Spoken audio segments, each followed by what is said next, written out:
Okay, good afternoon. I'll be reading chapter 3 and chapter 4 from Charlie and the Chocolate Factory today.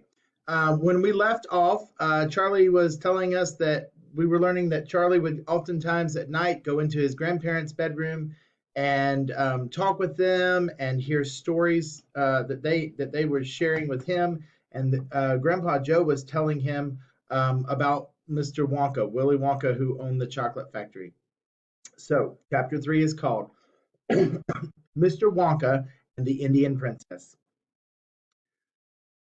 Prince Pondicherry wrote a letter to Mr. Willy Wonka, said Grandpa Joe, and asked him to come all the way out to India and build him a colossal palace entirely out of chocolate. Did Mr. Wonka do it, Grandpa? He did indeed. And what a palace it was! It had 100 rooms, and everything was made of either dark or light chocolate. The bricks were chocolate, the cement holding them together was chocolate, and the windows were chocolate, and all the walls and ceilings were made of chocolate. So were the carpets and the pictures and the furniture and the beds. And when you turned on the taps in the bedroom, hot chocolate came pouring out. When it was all finished, Mr. Wonka said to Prince Pondicherry, I warn you, though, it won't last very long, so you'd better start eating it right away. Nonsense, shouted the prince. I'm not going to eat my palace. I'm not even going to nibble the staircase or lick the walls. I'm going to live in it. But Mr. Wonka was right, of course, because soon after this there came a very hot day with a boiling sun, and the whole palace began to melt, and then it sank slowly to the ground. And the crazy prince, who was dozing in the living room at the time, woke up to find himself swimming around in a huge, brown, sticky lake of chocolate. Mr. Wonka warned him, didn't he? There's a picture of the prince in the house. Looks like he's covered in mud, but we know it's chocolate. Little Charlie sat very still on the edge of the bed, staring at his grandfather.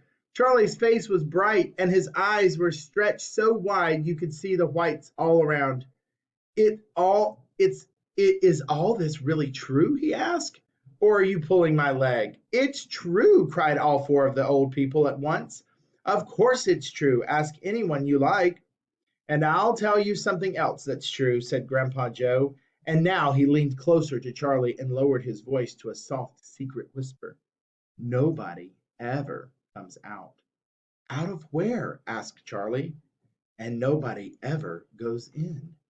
In where? Cried Charlie. Wonka's factory, of course. Grandpa, what do you mean? I mean workers, Charlie. Workers? All factories, said Grandpa Joe, have workers streaming in and out of the gates in the morning and the evening, except Wonka's. Have you ever seen a single person going in that place or coming out?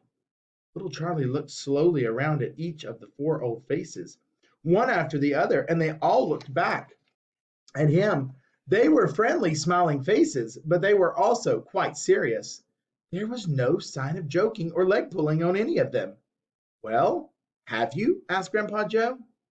I I really don't know, Grandpa. Charlie stammered. Whenever I walk past the factory, the gates seem to be closed. Exactly, said Grandpa Joe. But there must be people working there. Not people, Charlie. Not ordinary people, anyway. Then who? Cried Charlie. Ah, that is it. You see, that's another of Mr. Wonka's cleverness.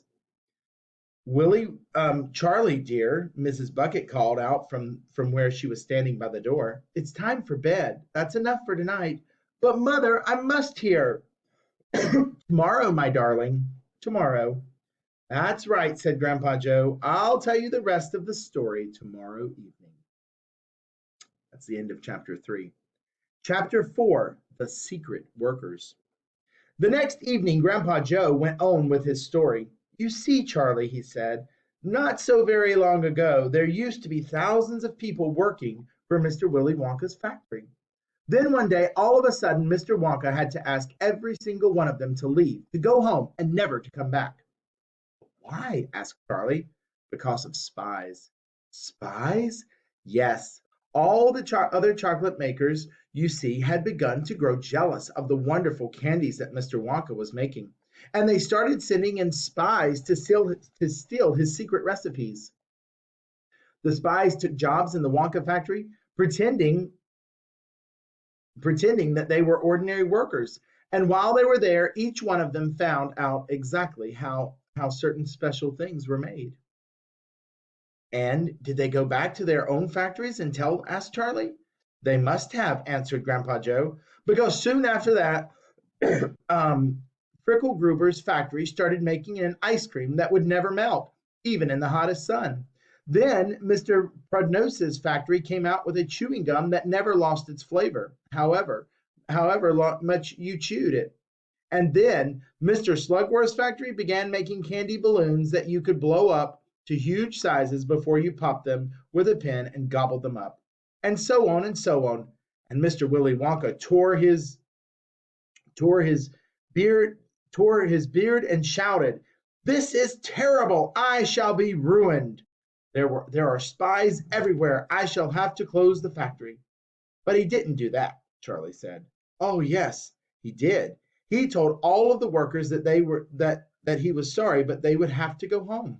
Then he shut the main gates and fastened them with a chain, and suddenly Wonka's giant chocolate factory became silent and deserted. The chimney stopped smoking, the machine stopped whirring, and from then on, not a single chocolate or candy was made. Not a soul went in or out, and even Mr. Willy Wonka himself disappeared completely. Months and months went by, Grandpa Joe went on, but still the factory remained closed, and everybody said, "Poor Mr. Wonka, he was so nice, and he made such marvelous things, but he's finished now. It's all over."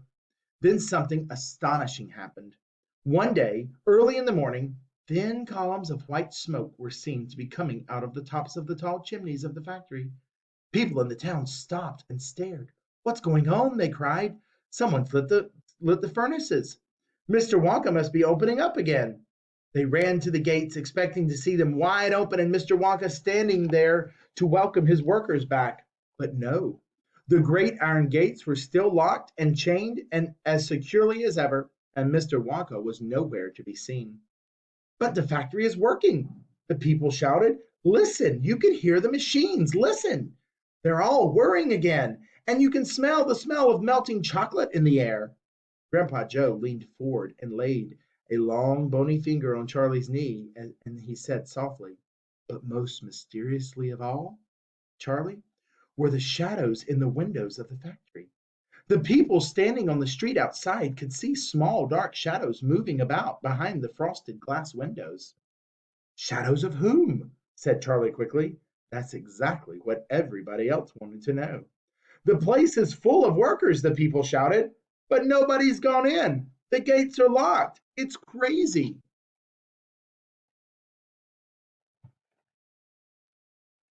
Nobody ever comes out either. But there was no question at all, said Grandpa Joe, that the factory was running. And it's gone on running ever since for these last 10 years. What's more, the chocolates and candies it's been turning out have become more fantastic and delicious all the time. And of course, now, when Mr. Wonka invents some new and wonderful candy, neither Mr. Fickelgruber nor Mr. Podnose nor Mr. Slugworth or anybody else is able to copy it. No spies can go in the factory to find out how it's made. So the mystery is figuring out who's in the factory making all this stuff. "But Grandpa, who?" cried Charlie. "Who is Mr. Wonka using to do all the work in the factory?" "Nobody knows, Charlie." "But that's absurd. Hasn't someone asked Mr. Wonka?" "Nobody sees him anymore. He never comes out. The only thing that comes out of that place are chocolate and candies. They come out through a special trap door in the wall, all packed and addressed, and they are picked up every day by the post office trucks." "But Grandpa, what sort of people are they that are doing the work in there?" "My dear boy," said Grandpa, "that is one of the great mysteries of the chocolate making world. We know only one thing about them. They are very small, The faint shadows that sometimes appear behind the windows, especially late at night when the lights are on, are those of tiny people no taller than my knee. There aren't any such people, Charlie said. Just then, Mr. Bucket, Charlie's father, came into the room. He was home from the toothpaste factory, and he was waving an evening paper rather excitedly. Have you heard the news? He cried. He held up the paper so that they could see the huge headline. And the headline said, Wonka Factory to be opened at last to lucky few. And there's the newspaper with the headline. And that is the end of chapter 4. We will pick up tomorrow with chapter 5 and see what's happening.